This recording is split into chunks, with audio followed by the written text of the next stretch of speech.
Sa isang tahimik at liblib na bayan sa kabundukan ng Visayas, matatagpuan ang isang maliit na pampublikong paaralan na pinapasukan ko noon. Payak ang pamumuhay sa aming lugar. Karamihan sa amin ay anak ng mga magsasaka, at ang tanging libangan namin ay ang maglaro sa ilog tuwing uwian at makinig sa mga kwento ng matatanda tungkol sa mga engkanto, maligno, at aswang. Minsan sa isang taon lang may bagong estudyanteng dumadating, at kadalasan ay galing lang din sa karatig na baryo. Kaya't laking gulat ng lahat ng isang Lunes ng umaga ay dumating ang isang bagong transferee mula sa malayong lalawigan ng Antique. Si Elena ang kanyang pangalan, payat, maputla, at may mahabang buhok na laging nakatakip sa kanyang kalahating mukha. Tahimik lang siya, hindi tumatawa o halos makipag-usap man lang sa kahit kanino. Nang ipakilala siya ng aming guro, ramdam agad ng mga kaklase ko ang kakaiba sa kanya. Parang may malamig na simoy ng hangin na dumaan sa silid-aralan. Para bang ang paligid ay biglang nabalot ng takot at pangamba kahit walang dahilan. Umupo siya sa pinakadulo ng classroom, sa tabi ng bintana, kung saan kadalasang hindi nauupo ang mga estudyante dahil anila ay may multo roon. Habang lumilipas ang mga araw, napansin ko na walang naglalakas loob na lumapit o kumausap kay Elena. Maging ako na isang palakaibigan at mahilig sa bagong kakilala ay tila nangingimirin. Pero may isa lang siyang naging kaibigan, isang lalaking estudyanteng kilala bilang si Luis. Tahimik din si Luis, may pagka-antisocial, pero hindi katulad ni Elena, siya ay kilala at tinatanggap ng karamihan sa klase. Kaya't ikinagulat ng lahat nang makita namin silang magkasamang naglalakad pauwi, palaging magkasabay sa kantin, at tila may sariling mundo. May kakaiba talaga sa babaeng yon, bulong ng isa kong kaklase habang nag-aalmusal kami sa kantina. Sabi ng nanay ko, galing raw siya sa bayan kung saan maraming aswang. Napangiti lang ako. Sanay na kami sa mga ganyang kwento, mga alamat na ginagamit para takutin ang mga bata. Pero habang tumatagal, may mga pangyayaring hindi na biro. Isang gabi, may 3 kambing na alaga ng aming kapitbahay ang natagpuang patay, wala nang laman ang loob at tuyong-tuyo ang katawan. Parang sinipsip. Isang linggo pa lang si Elena sa klase, pero unti-unti nang nababago ang takbo ng aming araw. May mga batang nagkakasakit bigla, may mga guro na nagsasabing nakakakita sila ng anino tuwing gabi sa loob ng paaralan. At ang pinaka-nakakatakot, isang matandang tagalinis ng paaralan ang nagkwento na minsang nakita niyang may umaaligid na nilalang sa bubong ng eskwelahan. Nang tanungin kung anong hitsura, ang sagot niya, parang tao, pero may mahahabang kuko at pulang-pula ang mata. Marami ang nagsimulang maghinala. Pero si Elena ay nananatiling tahimik. Hindi siya nagpapaliwanag, hindi rin siya nagagalit. Ang mas lalong nakakapagtaka ay si Luis, na tila mas lalong naging protektibo sa kanya. Isang araw, habang break time, naabutan kong nag-iisa si Elena sa silid-aralan. Hindi ko alam kung anong pumasok sa isip ko, pero nilapitan ko siya. "Hi, Elena." "Ako nga pala si Arvin," sabi ko. Tumingin siya sa akin, at sa unang pagkakataon ay nakita ko ang kanyang buong mukha. Maputi siya at maganda, pero malamlam ang mga mata. May lungkot na hindi ko maipaliwanag. Alam kong marami ang natatakot sa akin, mahinang wika niya. Pero hindi ko intensyong takutin kayo. Nagulat ako. Hindi ko inaasahang siya ang unang magbubukas ng usapan. Gusto ko pa sanang magtanong, pero biglang dumating si Luis at tinawag siya palayo. Naiwan akong tulala. Anong ibig niyang sabihin? Sa mga sumunod na araw, lalo akong naging mapagmasid. Napansin kong hindi talaga normal ang kilos ni Elena. Tuwing hapon, palaging nauuna siyang umuwi. Minsan ay sinundan ko siya, at laking gulat ko nang makita ko siyang papasok sa masukal na bahagi ng gubat sa likod ng paaralan, sa isang lugar na halos walang naglalakas loob puntahan. Kasama niya si Luis na tila bantay o gabay niya. Noong gabing iyon, hindi ako mapakali. Hindi ako nakatulog. Parang may tinig na bumubulong sa akin na huwag ko nang pakialaman. Pero mas nangingibabaw ang pag-uusisa sa aking isipan. Sino ba talaga si Elena? Bakit parang may lihim siya? At ano ang koneksyon ni Luis sa kanya? Sa paaralan kinabukasan, nagkatinginan kami ni Elena. At sa titig niyang iyon, pakiramdam ko ay nakita niya ang kaluluwa ko. Hindi siya umiti, pero sa kanyang tingin, alam kong may gusto siyang sabihin. Hindi pa tapos ang kwento. Sa katunayan, doon pa lang pala nagsisimula ang tunay na takot. Mula nang sundan ko si Elena papasok sa masukal na bahagi ng kagubatan, hindi na nawala sa isipan ko ang mga tanong, bakit siya naroon? Anong ginagawa nila ni Luis sa ganoong lugar tuwing hapon? At higit sa lahat, ano ang koneksyon ng lahat ng ito sa mga misteryosong insidente sa aming paaralan? Hindi nagtagal, nagsimula ng maranasan ng ilan sa amin ang mga bagay na hindi maipaliwanag. Isa sa mga kaibigan ko, si Brian, ang nagsimulang makaranas ng kakaibang bangungot gabi-gabi.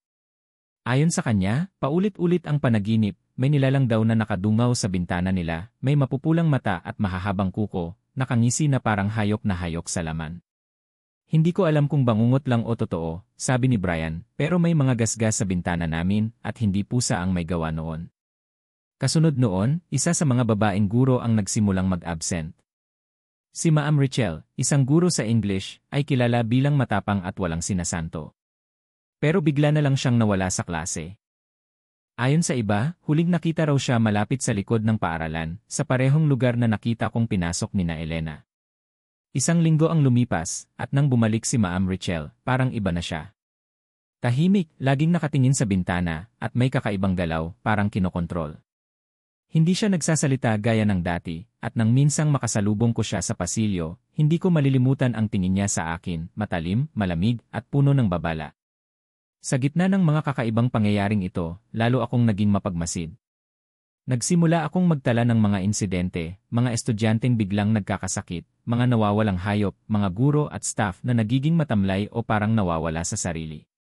Lahat ng ito ay tila may pattern, at isang bagay lang ang lagi kong napapansin, nangyayari lang ang mga ito mula nang dumating sina Elena at Luis. Isang gabi, habang nasa dormitoryo, ginising ako ng pag-iyak ng isa sa mga kasama naming estudyante. Si Carlo, isang batang mula pa sa karatig na isla, ay nanginginig sa takot. May dumaan sa bintana, hindi ko alam kung tao o hayop, garalgal ang kanyang boses. Nang sinilip namin ang labas, wala kaming nakita. Pero naroon pa rin ang mga bakas ng paa, malalaki, mahaba ang daliri, at tila hindi pangkaraniwan. Parang paa ng paniki o ng isang malalaking ibon, pero mas mabigat ang ukit sa lupa. Lahat kami sa dorm ay hindi na nakatulog noon.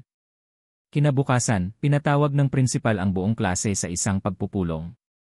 Ayon sa kanya, may mga ulat raw ng pagkakadisorient ng ilang estudyante, at hinihikayat niya kaming lahat na magpahinga at umiwas sa mga kwentong nakakatakot. Ngunit alam naming may tinatago sila.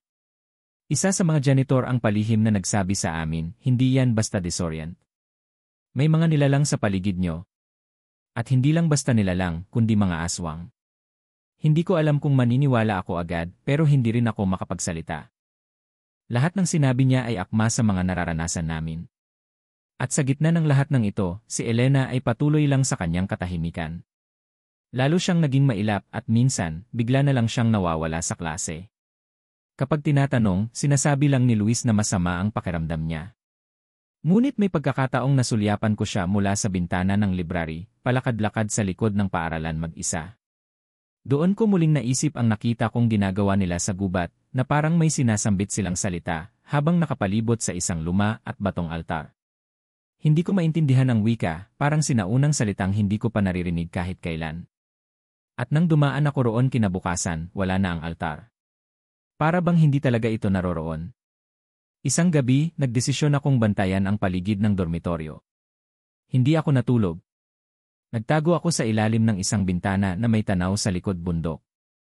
Mga bandang 2:00 ng madaling araw, nakarinig ako ng kakaibang tunog, parang paghuni ng malaking ibon, ngunit mas mababa at mas malamig sa pandinig. Paglingon ko sa itaas, may anino akong nakita, isang nilalang na lumilipad. Mabilis. Malaki. At ang mas kinilabutan ako, tila nakabukas ang mga pakpak nito habang bumababa sa bubong ng faculty building. Kinabukasan, isa na namang estudyante ang nawawala, si Rika, isang grade 1 0 student. Ayon sa mga kaibigan niya, huli siyang nakitang umiiyak habang kausap si Elena. Nang tanungin si Elena, ang sagot lang niya ay, umalis siya. Ayaw na niyang bumalik. Wala kaming nakuhang sagot mula sa pamunuan. At si Luis, nakadalas ay tahimik lang, ay nagsimulang magpakita ng iritasyon. Lalo na kapag tinatanong tungkol sa pagkawala ni Rika.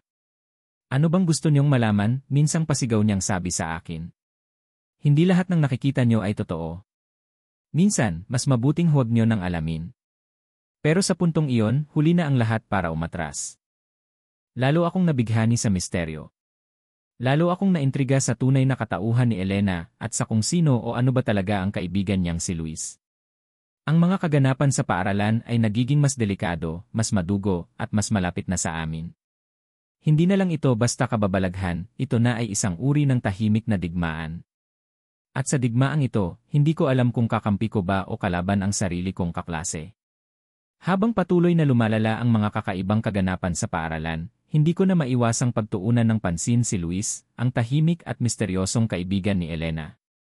Hindi siya palakibo sa klase, ngunit kapag nagsalita, palaging may bigat ang kanyang mga salita. Sa bawat galaw niya, may aura ng kapangyarihan at lihim. At unti-unti, nararamdaman ko, siya ang susi sa lahat ng mga tanong ko. Minsang nasa silid-aklatan ako, sinadya kong abangan si Luis. Wala noon si Elena, kaya pagkakataon kong kausapin siya ng mag-isa. Luis, simula ko, ano ba talaga ang meron sa inyo ni Elena? Anong klaseng pagkakaibigan meron kayo? Tumingin siya sa akin, malamig at walang ekspresyon ang mukha. Bakit mo gusto malaman? Dahil may mga nangyayaring hindi normal. May mga nawawala, may mga binabangungot, at palaging konektado sa inyo ni Elena. Ilang segundong katahimikan ang namayani. Tila sinusuri niya kung karapat-dapat ba akong pagtiwalaan. Hanggang sa bigla siyang ngumiti. Hindi nakabawas sa tensyon ang ngiti niyang iyon, bagkus ay lalong nagpataas ng kilabot sa akin. Hindi mo na mababawi ang simula, mahina niyang sabi.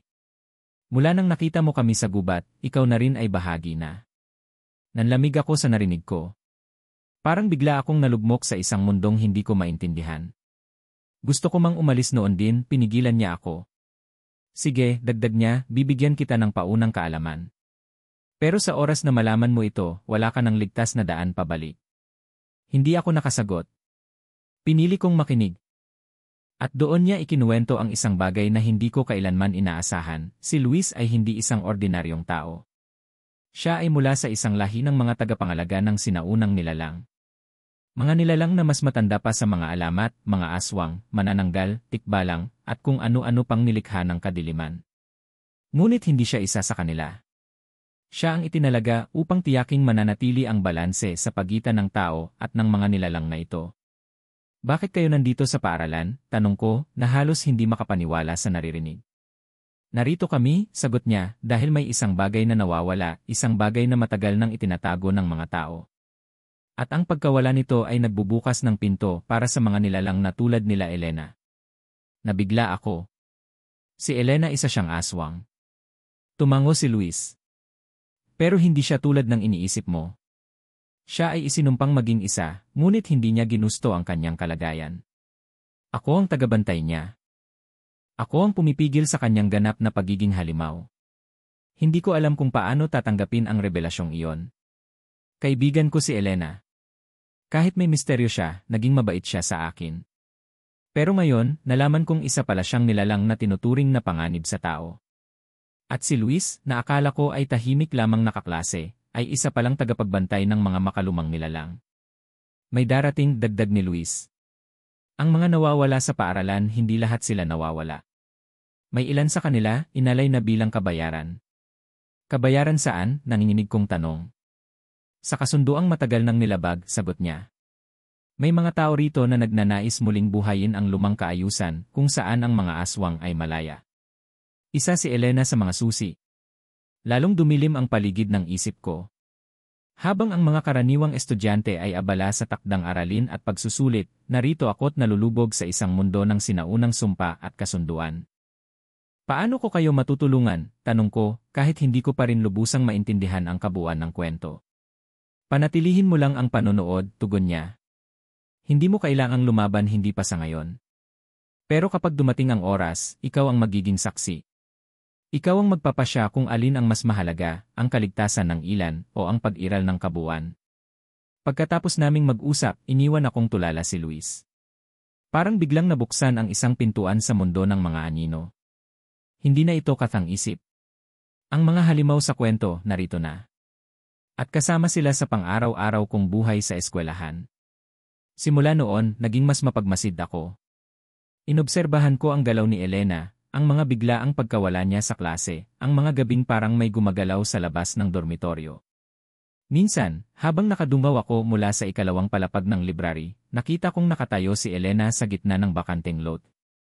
Nakapikit siya, nakataas ang dalawang kamay at parang may sinasambit. Sa likod niya, si Luis, nakamasidlang, parang gwardyang nakahanda kung sakaling lumagpas si Elena sa kanyang limitasyon. Isang araw, hindi inaasahan, kinausap ako ni Elena. Alam kong alam mo na, mahinahon niyang sabi. At hindi ko hahayaan na maging hadlang ka. Hindi ko alam kung babalaan ako o tinatakot, pero ang titig niya ay hindi nagbabanta. Sa halip, tila may lungkot sa kanyang mga mata. Parang gusto niyang kumawala, pero hindi niya alam kung paano. Elena, kung gusto mong tumakas, tutulungan kita, tugon ko. Napangiti siya. Hindi ganun kadali.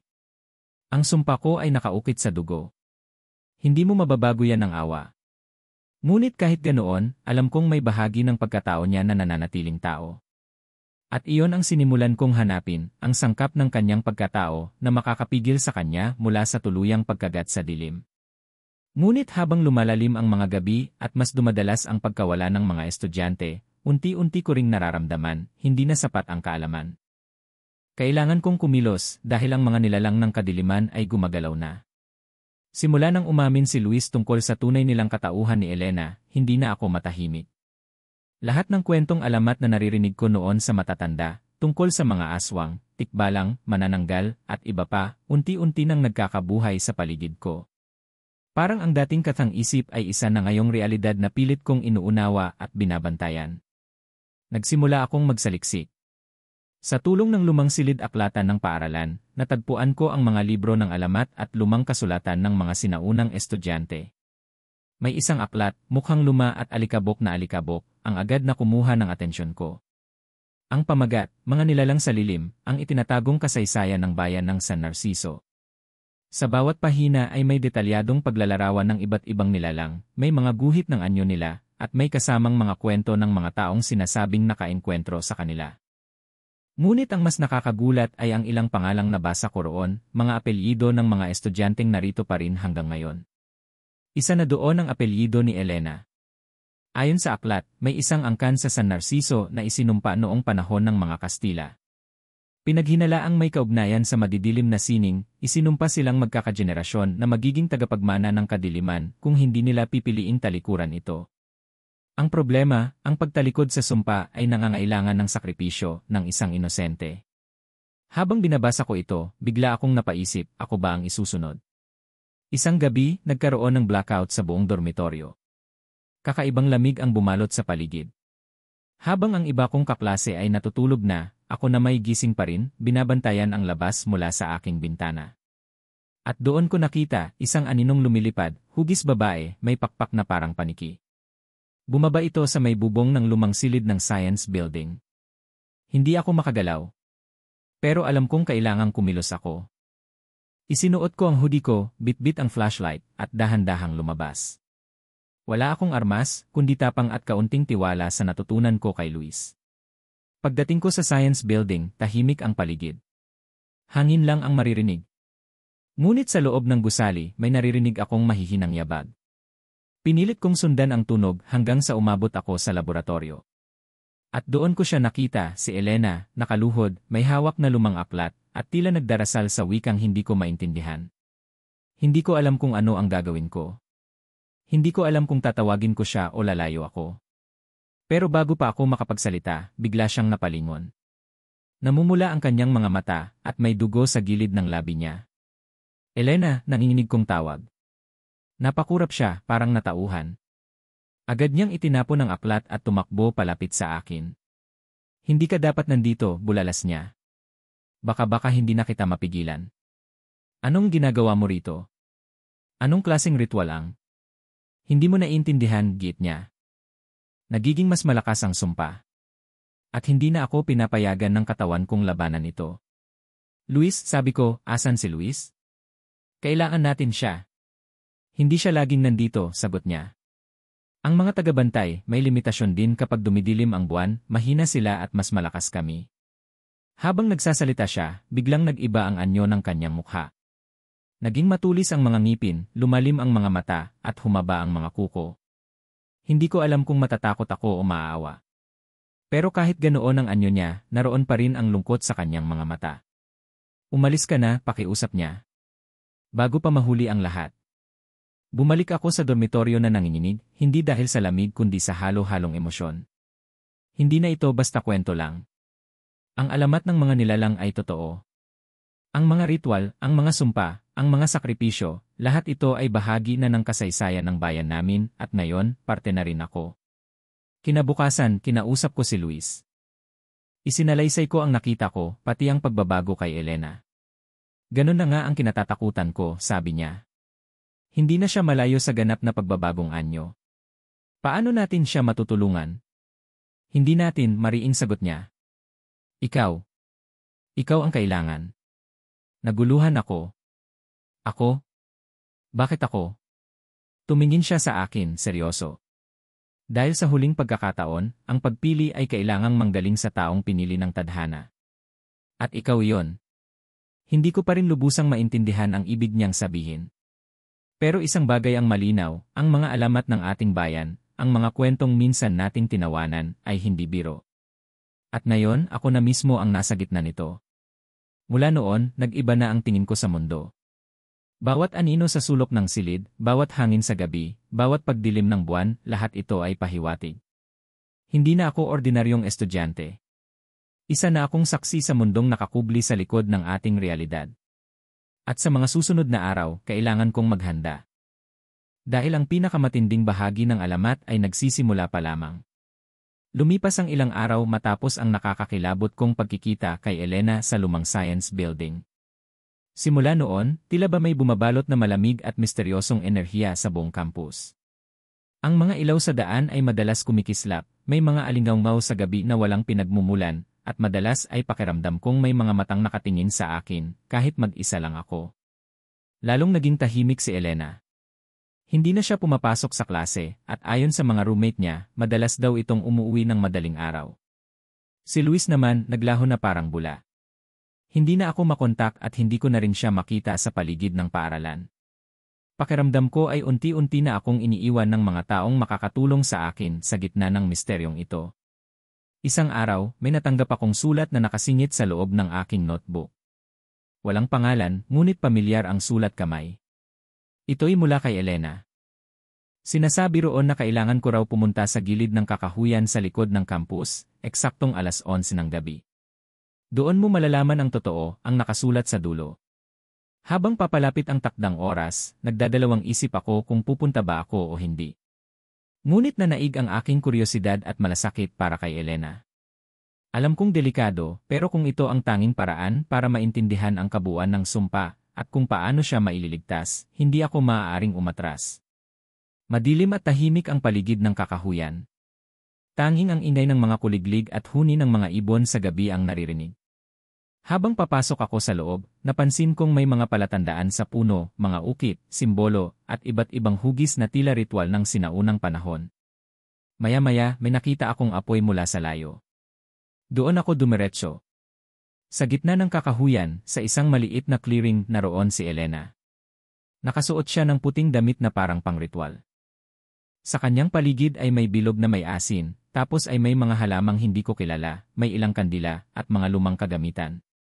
Napansin kong nanginginig siya habang pinipilit isulat ang mga simbolo sa lupa. Elena, mahina kong tawag. Napalingon siya. Butit dumating ka, sabi niya. Magsisimula na ang pagbabago. Ano bang nangyayari sa'yo? Anong ibig mong sabihin sa pagbabago? Tiningnan ko ang mga mata ni Elena, halos pulang-pula, nangingintab, ngunit sa kabila nito'y may pakiusap. May takot. Biglang humangin ng malakas. Nagliwanag ang buwan, at naramdaman kong parang may enerhiyang dumaan sa aming gitna. Unti-unting nagbago ang anyo ni Elena, tumutubo ang mahahabang kuko, ang balat niya ay nangingitim, at ang mga ngipin niya ay tumutulis. Nagsimulang magbago ang kanyang tinig. Wala na akong oras, sigaw niya. Simulan mo na. Ihanda ang ritual. Sinundan ko ang tagubilin. Inikot ko ang asin sa paligid. Inilagay ko ang kutsilyo sa gitna, at binigkas ko ang mga salitang isinulat niya sa liham. Sa ngalan ng liwanag, pinapalayas ko ang dilim sa ngalan ng pag-ibig at pagkakaibigan, winawasak ko ang tanikala ng sumpa. Isang malakas na alingawngaw ang umalingawngaw. Ang lupa ay bahagyang umuga. Si Elena ay napahiga sa lupa, umiiyak habang nanginginig. Nakita ko na parang may itim na usok na lumalabas sa kanyang katawan. Ang usok ay unti-unting umaangat patungo sa langit. Ngunit biglang sumulpot ang tatlong nilalang mula sa likod ng kakahuyan, mapuputla, may pulang mata, at mukhang gutom. Sila'y mga aswang, at batay sa anyo nila, matagal na silang naroroon. Isa sa kanila ang nagsalita, "Hindi mo kami mapipigilan, bata. Pag-ari na namin siya." Hinawakan ko ang kutsilyo. Hindi. Hindi niyo siya pag-ari. May kalayaan siyang piliin ang daan niya. Bigla silang sumugod, ngunit tila pinoprotektahan kami ng bilog ng asin. Nagsisigaw sila habang dumarating ang unang sinag ng araw mula sa silangan. Dahan-dahan silang umurong, kasabay ng paglaho ng itim na usok mula sa katawan ni Elena. Sa huling sigaw, isa sa mga nilalang ang nagsabi, "Babalik kami." Hindi pa tapos ang lahat. At sila'y naglaho kasama ng hangin. Si Elena ay nakahandusay pa rin. Nilapitan ko siya at niyakap. Unti-unti ay bumalik ang kanyang anyo, ang anyong taong nakita ko noong una kaming nagkakilala. "Salamat," mahina niyang bulong. "Ibinigay mo sa akin ang pagkakataong maging normal." Wala akong naisagot kundi ang yakapin siya ng mahigpit. Sa gabing iyon, natapos ang isang bahagi ng sumpa. Ngunit sa puso ko, alam kong may panibagong hamon na paparating. Dahil kapag may nawasak na kadiliman, may mga aninong susubok na buuin itong muli. Akala ko ay tapos na ang lahat. Akala ko, matapos ang gabing iyon sa kakahuyan, ang ritual, ang pagkakaalis ng itim na usok sa katawan ni Elena, at ang paglayas ng mga aswang, ay magiging normal na muli ang lahat. Pero mali ako. Dahil ang mga nilalang ng dilim ay hindi kailanman sumusuko. Lalo na kung ang kanilang pinanggalingan ay hindi pa tuluyang nasisira. Makalipas ang isang linggo, bumalik na sa klase si Elena. Tahimik pa rin siya, ngunit ngayon ay mas maaliwalas na ang kanyang mukha. Wala na ang mapupulang mata, wala na ang bigat ng itim na aninong dati lagi niyang dala. Ngunit kapansin-pansin ang biglang pagbabago sa paligid namin, mga hayop sa kampus na natatagpuang patay sa umaga, mga estudyanteng biglang nilalagnat at nagsasalita ng mga salitang walang saysay. Ang mas nakakakilabot, isang guro ang hindi na nakauwi matapos ang night shift. Hanggang ngayon ay hindi pa siya natatagpuan. Isang araw, habang kumakain kami sa kantina ni Elena, napatingin siya sa kalangitan. "Malapit na," bulong niya. "Ano ang malapit na?" tanong ko. "Tignan mo ang buwan tuwing alas 12 ng gabi," sagot niya. Nagbabalik na ang itim na buwan. Sa una ay hindi ko maintindihan ang ibig niyang sabihin. Ngunit noong gabing iyon, habang nakaupo ako sa bintana ng dormitoryo, tumambad sa akin ang buwan, hindi ito ang karaniwang maputing ilaw sa kalangitan. Ang buwan ay tila natatakpan ng usok at ang liwanag nito ay kulay abo. May parang mga hugis na gumagalaw sa loob ng ulap, na animoy mga nilalang na sumasayaw sa ibabaw ng buwan. Isang malamig na hangin ang dumaan sa kwarto ko, kahit sarado ang lahat ng bintana. Kinabukasan, napagdesisyonan namin ni Elena na bisitahin ang lolo niya sa kabilang bayan, isang matandang albularyo na minsang nagturo sa kanya kung paano pigilan ang sumpa. Pagdating namin sa kubo nito, sinalubong kami ng puting usok mula sa loob. Ang lolo niya, si Apo Abdon, ay tila naghahanda ng orasyon. "Kayong dalawa, lumapit," anya. Ang itim na buwan ay hindi lang palatandaan ng pagbabalik ng mga aswang. Ito ay pintuan, isang pintuang magbubukas muli ng daanan sa pagitan ng mundong ito at ng kanilang lugar. "Lugar ng mga aswang?" tanong ko. "Hindi lahat ng aswang ay nandito," sagot ni Apo Abdon. "Ang iba'y nasa ibang gilid. Isang dimensyong puno ng dilim, gutom at kasamaan. At tuwing muling sisilip ang itim na buwan, muling lumalawak ang bitak sa pagitan ng mga mundo. Kapag hindi natin nasara, maaaring bumalik hindi lang ang mga nilalang na nakita mo, kundi ang mismong pinuno nila." Napatingin kami ni Elena sa isa't isa. Ang gabing akala naming pagtatapos ay simula lang pala ng mas malalim na panganib. Isinalaysay ni Elena na sa kanyang panaginip, palagi niyang nakikita ang isang nilalang na may pulang balabal, walang mukha, at may tinig na parang gumagapang sa isipan niya. "Ikaw ang huling tali," sabi nito sa panaginip. "Sa sandaling bumigay ka, lalaya kami." Siya ang tinatawag naming inang itim, wika ni Apo Abdon. Matagal na siyang nakagapos, ngunit sa bawat pagbubukas ng pintuan sa itim na buwan, lumalakas ang kanyang bulong. Upang pigilan ang pagbubukas ng pintuan, kailangan daw naming puntahan ang 3 sagradong lugar sa bayan, mga dating ginawang tapunan ng mga sinaunang aswang noong panahon ng mga Kastila. Sa bawat lugar, kailangan naming iwanan ang 3 bagay: dugo, liwanag, at alaala. Una, dugo. Kailangan ang patak ng dugo mula sa isang nilalang na minsang inangkin ng dilim ngunit nakalaya, si Elena. Ikalawa, liwanag. Ang apoy mula sa banal na kandila na iniingatan ng mga mongha sa kumbento sa tuktok ng bundok. Ikatlo, alaala. Isang personal na bagay mula sa taong may pinakamatinding ugnayan sa biktima, ako. Pag naibigay niyo ang 3 iyon sa bawat lugar, wika ni Apo Abdon, maaari ninyong isarado ang bitak bago pa ito tuluyang bumuka. Hindi ko inaasahan na mas malalim pa pala ang kwento sa likod ng pagiging aswang. Akala ko'y tapos na sa ritual ang lahat. Ngunit ngayon, kailangan naming suungin ang isang panibagong laban, isang labang hindi lang para kay Elena, kundi para sa buong bayan. Habang papalapit ang gabi ng itim na buwan, mas tumitindi ang mga senyales, mga multong nagmumulto sa gabi, mga aninong sumusunod sa amin kahit maliwanag, at ang tinig sa aking panaginip na sinasabi ring, wala kang matatakasan. Ang itim na buwan ay para sa inyong lahat. Ang pagbabalik ng itim na buwan ay hindi lang palatandaan ng pagbukas ng daan ng mga aswang, ito rin ay hudyat ng isang pagsubok na dapat naming malampasan. 3 sagradong lugar. 3 alay. Isang gabi ng panganib na maaaring magbago ng lahat. Unang sagradong lugar, ang lumang simbahan sa liblib na sementeryo. Sa unang gabi ng aming misyon, tumulak kami patungo sa lumang simbahan sa dulo ng liblib na sementeryo. Halos wala nang natitirang bubong sa gusali. Ang mga pader ay may bitak, at ang altar ay natabunan na ng lumot. Ang malamig na hangin at ang tila bulong ng mga patay ay nagpapabigat sa aming paghinga. Dito kailangang ialay ni Elena ang patak ng kanyang dugo. Dugo ng isang minsang inangkin ng dilim ngunit nakalaya. Pinaagos niya ang ilang patak sa ibabaw ng altar habang binibigkas ni Apo Abdon ang orasyon mula sa isang lumang aklat.